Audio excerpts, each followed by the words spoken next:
Hello students, welcome to my channel remedy maths coaching. मैं पढ़ाता हूँ academic mathematics from class 9 to 12। आज आप पढ़ने वाले हैं क्लास 11th। आज के वीडियो में you will study functions. Previous 2 videos में आप देख सकते हैं कार्टेशियन प्रोडक्ट और रिलेशंस। उसके बाद आता है टॉपिक फंक्शंस। तो हम स्टार्ट करते हैं। आइए, आज के इस वीडियो में आप कुछ बेसिक फंक्शंस के बारे में जानेंगे, उसका ग्राफ, उनकी रेंज और डोमेन। सबसे पहले जानते हैं functions. What are functions?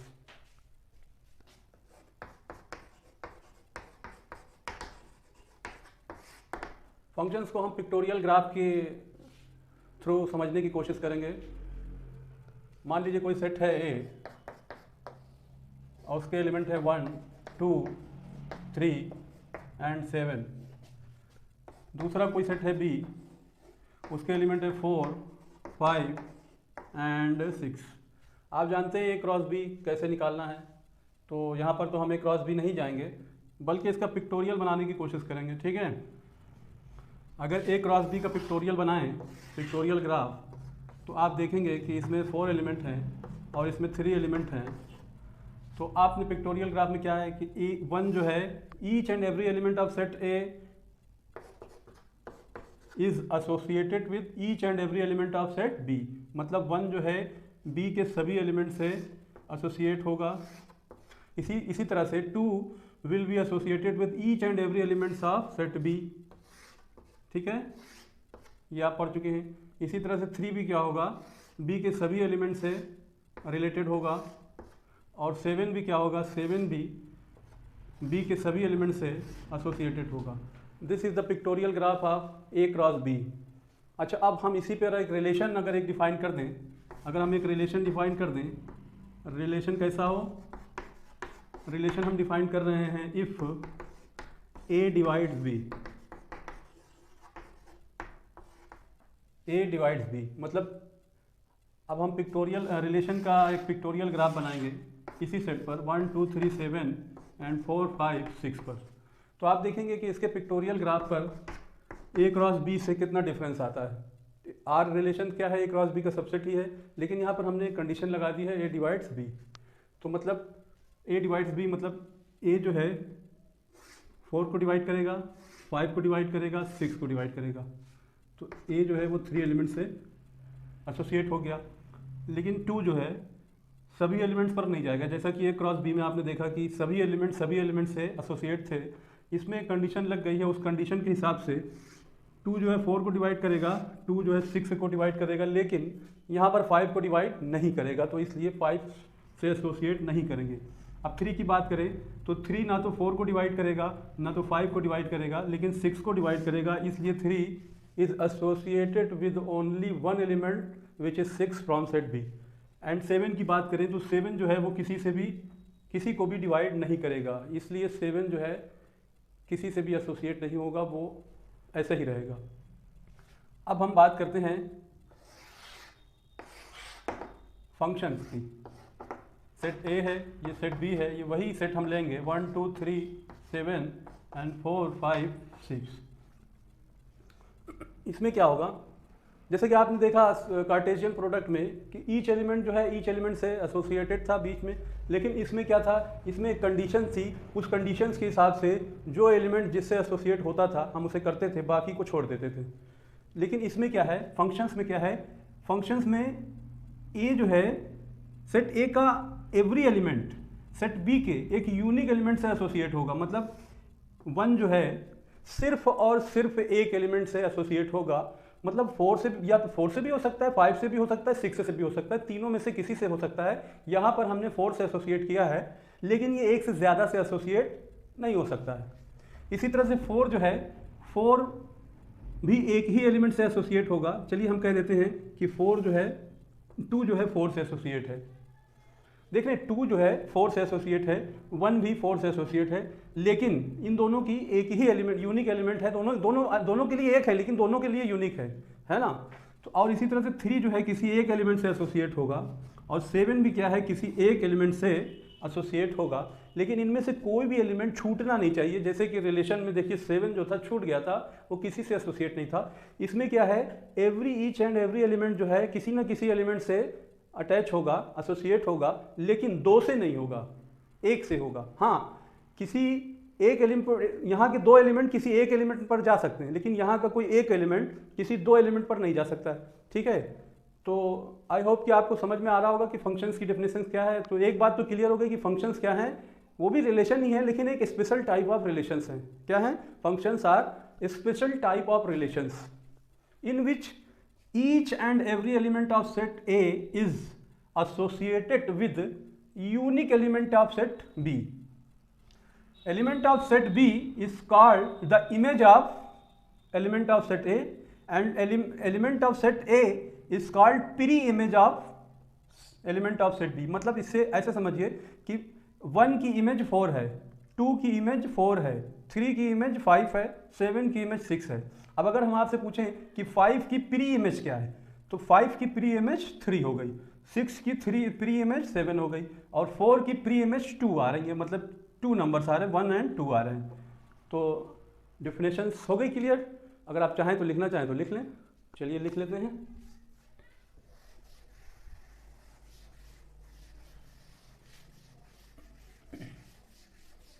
Functions की डिफिनेशंस लिखिए।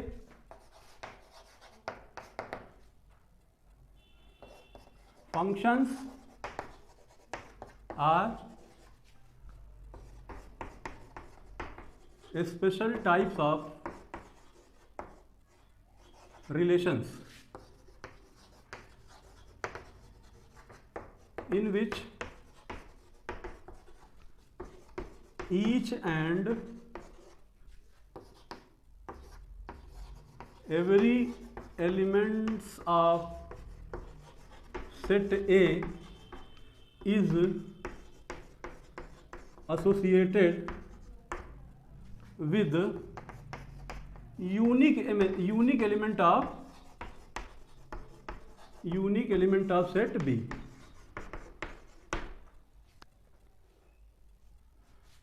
It is denoted by f such that f is a function from set A to B। ठीक है, डोमेन ऑफ ए और रेंज ऑफ ए, इसको हम नेक्स्ट वीडियो में डिफाइन करेंगे। यहाँ पर हम सिर्फ इतना ही जान लेते हैं फंक्शंस की डिफिनेशंस, और इसका पिक्टोरियल ग्राफ से आपको समझ में आया होगा। और एलिमेंट ऑफ सेट ए क्या होते हैं, pre image of element of set B, और एलिमेंट ऑफ सेट बी के क्या होते हैं, वो इमेज होते हैं सेट ए के एलिमेंट से। तो आइए कुछ स्पेशल स्टैंडर्ड टाइप के फंक्शंस और उनका ग्राफ खींचने की कोशिश करें। चलिए, नंबर 1, कांस्टेंट फंक्शन। कौन सा function, constant function, which is written as f of x equal to c. C is a real number. ये कांस्टेंट फंक्शन है, और इसका जो ग्राफ बनेगा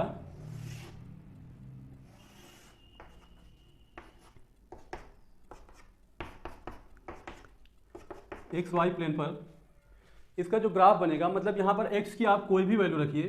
फॉर एग्जांपल एक एफ ऑफ 1 अगर रखें आप तब भी c मिलेगा, एफ ऑफ 2 रखें आप तब भी c मिलेगा, एफ ऑफ -1 रखें तब भी c मिलेगा। मतलब x की कोई भी वैल्यू रखें आप, x की कोई भी वैल्यू रखें, x की वैल्यू 0 रखें तब भी आपको c मिलेगा। मान लीजिए c यहाँ पर है, x बराबर -1 रखेंगे तब भी यहाँ मिलेगा, x बराबर -2, ये x बराबर 1 पर भी, ये x बराबर 2 पर भी। ये एक कांस्टेंट फंक्शन है। ये देखिए आप, ये कांस्टेंट फंक्शंस का ग्राफ हो गया। और इसकी जो डोमेन होगा, डोमेन क्या होगा, पूरा रियल नंबर होगा। Domain of F real number होगा, और इसकी रेंज क्या होगी, रेंज यही सी हो जाएगा। मतलब इसकी रेंज जो है सी के ऊपर तो नहीं है, ठीक है, और एक्स एक्सिस के नीचे भी नहीं आ रहा है। तो number 2, identity function. Identity function is written as f of x बराबर एक्स। ठीक है, एफ ऑफ एक्स बराबर एक्स। तो यहाँ पर एक्स की कोई भी वैल्यू रखें, हमें वाई के रूप में वही मिलेगा। मतलब एक्स बराबर 0 पर 0, एक्स बराबर 1 पर 1, एक्स बराबर 2 पर 2, एक्स बराबर 3 पर y 3, एक्स बराबर -1 पर y -1, एक्स बराबर -2 पर y -2, एक्स बराबर -3 पर y -3। मतलब ये एक स्ट्रेट लाइन होगा जो ओरिजिन से पास होगी, ठीक है। This is the graph of identity functions. Now question arise that domain of F. Identity functions का डोमेन क्या होगा? देखिए पूरा x हो जाएगा, मतलब रियल नंबर, पूरा रियल नंबर होगा। और इसका रेंज क्या होगा? रेंज ऑफ एफ क्या होगा? रेंज भी आप देख सकते हैं कि ग्राफ जो है एक्स एक्सिस के ऊपर भी है और एक्स एक्सिस के नीचे भी है, मतलब ये जो है पूरा आर होगा। Number 3, exponential function. Exponential function F of x equal a to the power x. This is called exponential functions. a जो है 1 नहीं हो सकता है, ठीक है। और इसका ग्राफ कैसे बनेगा? इसका ग्राफ जो है ये आपका यहां से चलेगा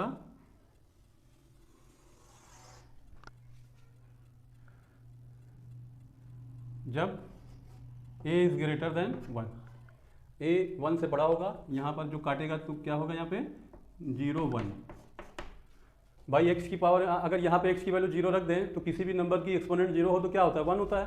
तो यहाँ पर 0 1 आएगी, ठीक है। और जब x क्या हो? x जब लेस देन 1 हो, मतलब x निगेटिव हो जाए, तब इसका क्या होगा?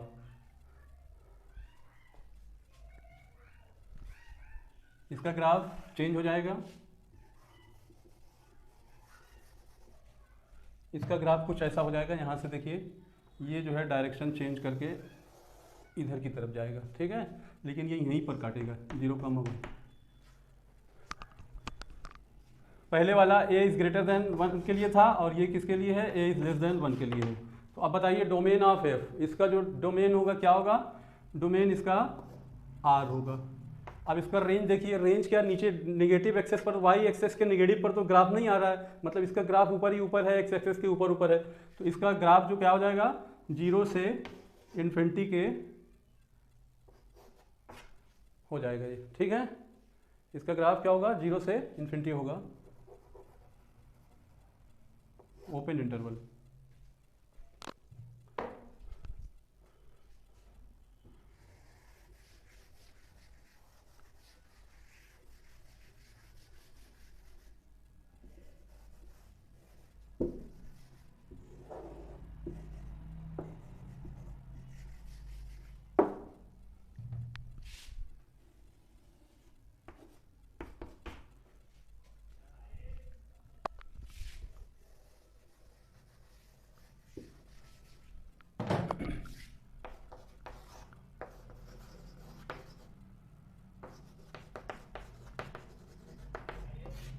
चौथा देखिए लॉगरिथमिक फंक्शन। लॉग फंक्शन जो होता है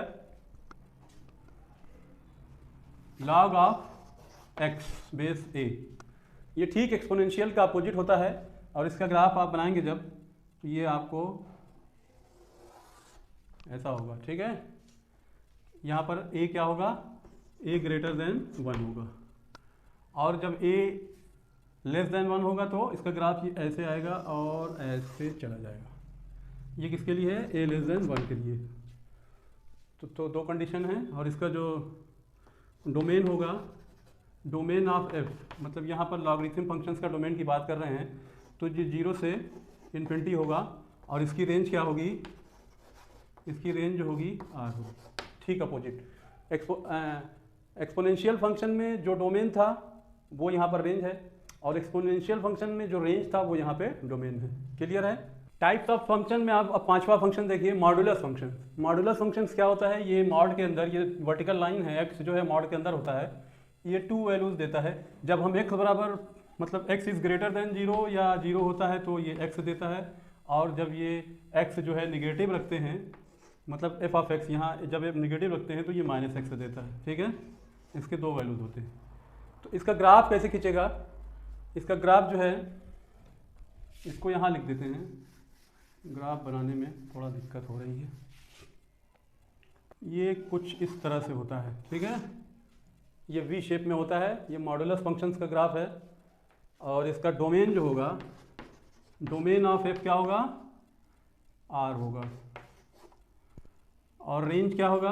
अब रेंज देख कर बताइए, ग्राफ एक्स एक्सिस के नीचे तो है नहीं, मतलब निगेटिव हो ही नहीं सकता, आर प्लस होगा, ठीक है ना, आर प्लस होगा, इसमें जीरो भी इंक्लूड होगा, ठीक है।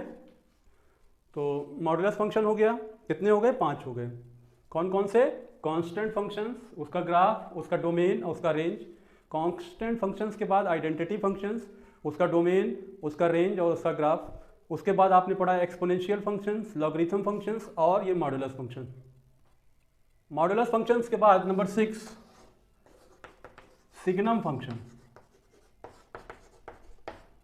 सिग्नम फंक्शन ये कैसे डिफाइंड होता है, एफ ऑफ एक्स बराबर होता है मॉडुलस एक्स अपॉन एक्स, ठीक है, modulus of x upon x. इसमें देखिए, इसमें जब एक्स निगेटिव होगा, पॉजिटिव होगा और जीरो होगा, तो इसमें 3 वैल्यू आती है, एक आती 1 और एक 0 एक -1। एक्स जब ग्रेटर देन 1 हो, ठीक है, जब एक्स बराबर 1 हो और एक्स जब लेस देन 1 हो, सॉरी 1 नहीं 0, ये 3 वैल्यूज होगी। भाई एक्स पॉजिटिव होगा तो मॉडुलस वैल्यू एक्स आएगी, एक्स अपॉन एक्स बराबर 1 आ जाएगा, और जब एक्स बराबर 0 होगा तो 0 अपॉन 0 0 ही होगा। एक्स निगेटिव होगा तो ये ऊपर से -x आएगा और नीचे से x तो रहेगा ही, तो ये जो है आपका -1 हो जाएगा, ठीक है। और इसका ग्राफ कैसे बनेगा, इसका ग्राफ बनेगा, ये मान लीजिए 1 है और ये मान लीजिए -1 है, ठीक है।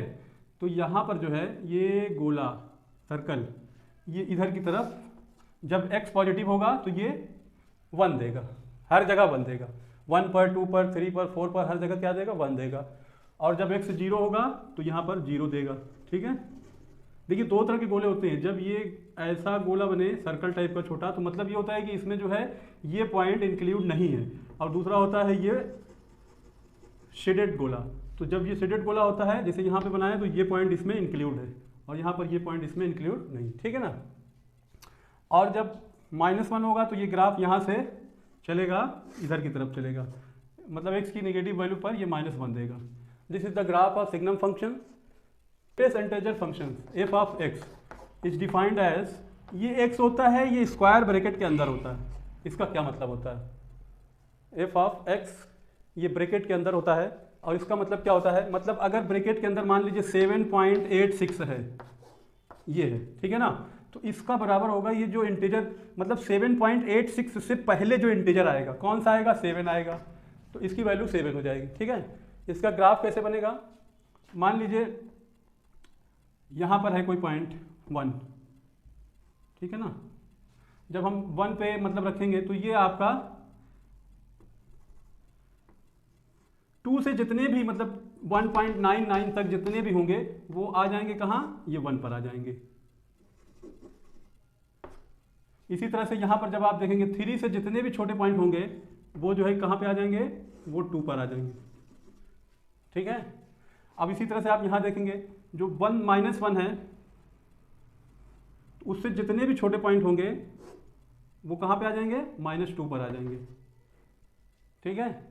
अब मान लीजिए कि जैसे माइनस वाले में अक्सर बच्चे कंफ्यूज हो जाते हैं, माइनस वाले में कैसे, मान लीजिए -3.14 है, ये इंटीजर फंक्शन दिया हुआ है, ठीक है। तो अब -3.14, अगर आपको इंटीजर फंक्शन माइनस में नेगेटिव में दिया हुआ है तो ये नेगेटिव -3.13 क्या होगा, -3 से तो छोटा होगा, ठीक है, और यहाँ पे -4 आ जाएगा, तो इसकी वैल्यू क्या होगी, -4 होगी, क्योंकि ये इधर लेफ्ट हैंड साइड की तरफ बढ़ेगा, है ना। तो यहाँ पे कंफ्यूज नहीं होना है, -3 से छोटा कौन सा होगा, -3.14, इससे छोटा इंटीजर कौन सा होगा, वो -4 होगा, ठीक है। तो ये ग्राफ हो गया ग्रेटेस्ट इंटीजर फंक्शंस का। और इसका डोमेन और रेंज क्या होगा, डोमेन ऑफ f, इसका डोमेन बताइए और रेंज बताइए। देखिए डोमेन तो पूरा रियल नंबर होगा और रेंज जो क्या है, इंटीजर ही होंगे यहाँ पे, मतलब इसका जो रेंज होगा वो या तो 1 2 3 4 होगा या -1 -2 -3, मतलब जितने भी इंटीजर्स हैं वो इंटीजर्स ही होंगे, ठीक है।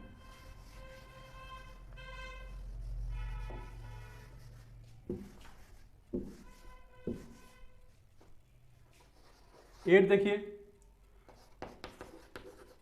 Fractional part function, fractional part function ये क्या होता है? F of x, x minus greatest integer function. ठीक है, मान लीजिए एक्स आपका कितना दिया हुआ है, ग्रेटेस्ट इंटीजर, उसी पे देखते हैं, जैसे कि 7.686 है, ये ग्रेटेस्ट, इसके बराबर आप 7 लिखते हैं, ठीक है ना, 7 लिखते हैं, और आपका एक्स कितना है, एक्स से आपका ये है, तो यहाँ पे 7.86 माइनस 7 बराबर कितना, 0.86, ये फ्रैक्शनल पार्ट फंक्शंस, ठीक है ना। तो ये डिफाइंड ऐसे है, और इसका जो वैल्यू होगा हमेशा डेसिमल में ही आएगा। और इसका ग्राफ कैसे बनेगा, जब देखिए यहाँ पे होगा तो ये आपका 0 पे आ जाएगा, 0 और 1 के बीच में होगा। जब ये यहाँ पे होगा तो इसकी जो रेंज होगी बस ये 0 और 1 के बीच में होगी, है ना। और जब ये यहाँ पे होगा 3 पर, तो यहाँ पर भी आएगा 2 3, इस तरह का इसका ग्राफ होगा। और इसका डोमेन क्या होगा, डोमेन और रेंज बताइए।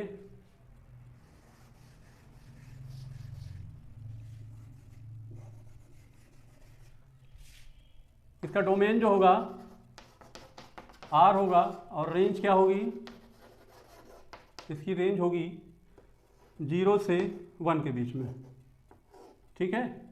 1 ओपन इंटरवल इधर से रहेगा राइट हैंड साइड से, क्योंकि 1 जो है इंटीजर्स है, और इसका जो रेंज है वो डेसिमल में ही हमेशा आएगा, तो मतलब ये 0 और 1 के बीच में ही होगा, ठीक है।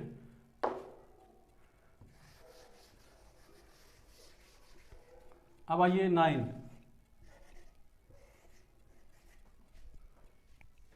Reciprocal function.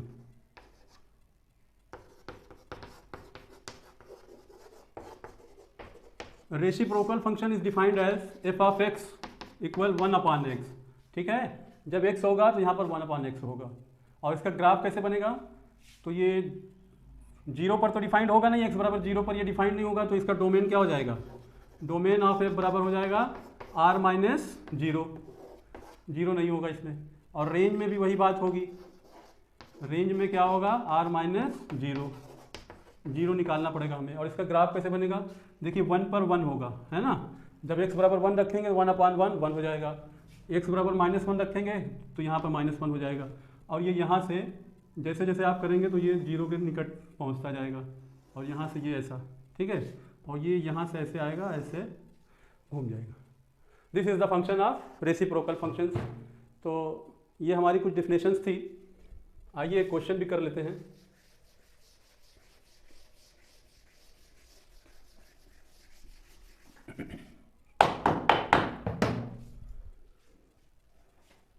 F is a function from a to I, where set A क्या है, set A -2, -1, 0, 1 and 2. Fx is defined as x square minus 2x minus 3. Fx जो है इस तरह से डिफाइंड है, और सेट A जो है एलिमेंट -2, -1, 1, 0, 1, 2 है, और इसकी जो रेंज है वो इंटीजर्स में आएगी, ठीक है ना। तो आपको फंक्शंस बताना है, उसकी रेंज बताना है, डोमेन बताना है, और प्री इमेज ऑफ 6 - 3 5, ठीक है ना। प्री इमेज, आपको प्री इमेज ऑफ ये बताना है, ये आपका क्वेश्चन है। तो सबसे पहले एफ ऑफ एक्स हम देख लेते हैं कि -2 पर एफ ऑफ एक्स क्या है, -1 पर एफ ऑफ एक्स क्या है, 0 पर क्या है, ठीक है ना। तो सबसे पहले आप चेक करिए -2 पर, -2 पर रखेंगे तो 4 -2 4 हो जाएगा, -3 ये आपको देगा 4 8, ये 5 देगा, ठीक है ना। अब -1 रख दीजिए, -1 का स्क्वायर +1, और ये माइनस प्लस हो जाएगा, +2 और -3, ये 0 दे देगा, ठीक है। और एफ ऑफ 0 पर आपको 3 मिलेगा। एफ ऑफ 1 पर क्या मिलेगा, 1 -2 -3 मतलब -5 + 1 बराबर -4। और एफ ऑफ 2 पर आपको क्या मिलेगा, एफ ऑफ 2 पर आपको मिलेगा 4 -4 -3 मतलब ये मिलेगा आपको 3 मिल जाएगा, ठीक है ना, -3 मिलेगा। तो फाइनली आपका जो फंक्शन होगा वो अगर ऑर्डर्ड पेयर की फॉर्म में लिखेंगे तो कैसे लिखेंगे, देखिए -2 पर 5 दे रहा है, तो -2 पर 5 हो गया, ठीक है ना भाई, एक रिलेशन ही तो है। -2 पर 5 मिल रहा है, -1 पर 0 मिल रहा है, -1 पर 0 मिल रहा है, अब 0 पर 3 मिल रहा है, 0 पर 3 मिल रहा है, ठीक है ना।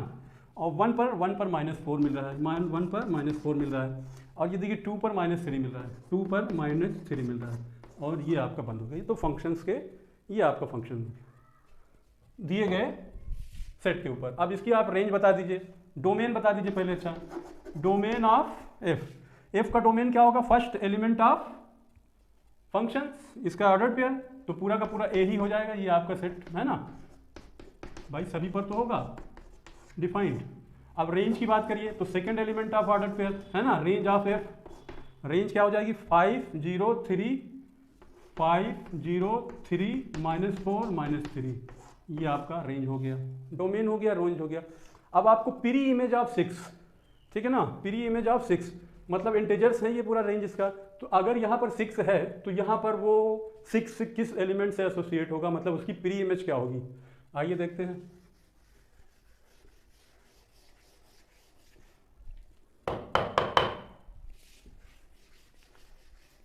प्री इमेज ऑफ 6,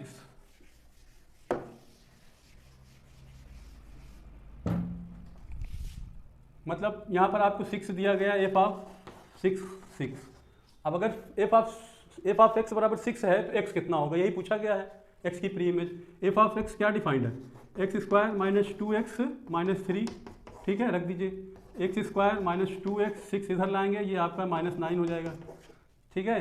तो अब इसको अगर आप सॉल्व करेंगे तो 9 का फैक्टर तो पॉसिबल नहीं है, ऐसा फैक्टर जिसका सम जो है 2 हो जाए, हो पाएगा? नहीं हो पाएगा। तो इसको 3 धारा 4 से सॉल्व कीजिए, -b + 2 हो जाएगा, plus -b square 4 minus plus 4ac 36 हो जाएगा, ठीक है ना, अपॉन 2।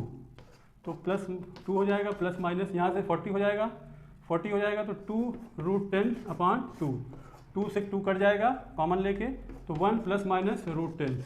अब देखिए ये जो है इरेशनल नंबर आ गया, ठीक है ना, इरेशनल नंबर, लेकिन हमारे पास सेट ए में ऐसा कोई नंबर है ही नहीं, तो 6 की प्री इमेज नॉट पॉसिबल, 6 की कोई प्री इमेज नहीं है।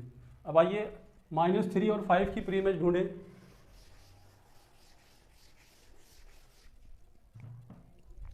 -3, एफ ऑफ एक्स -3 दिया हुआ है, तो अब हमें इसकी प्री इमेज ढूंढनी है। और एफ ऑफ एक्स आप जानते हैं दिया था, x स्क्वायर -2x -3 बराबर -3, ठीक है ना, -3 0 हो जाएगा, x स्क्वायर -2x बराबर 0, x कॉमन ले लीजिए, x -2 बराबर 0, इसका मतलब ये हुआ कि x बराबर 0 और x बराबर 2, दो इमेज आ गई, ठीक है ना भाई। यहाँ पे अगर 6 रेंज में, यहाँ पे आपके इंटीजर में 6 है और यहाँ पे आपके 5 एलिमेंट हैं, तो वो 6 क्या है, 2 एलिमेंट से नहीं जुड़ सकता, 0 है, 1 है, 2 है, -2 है, -1 है।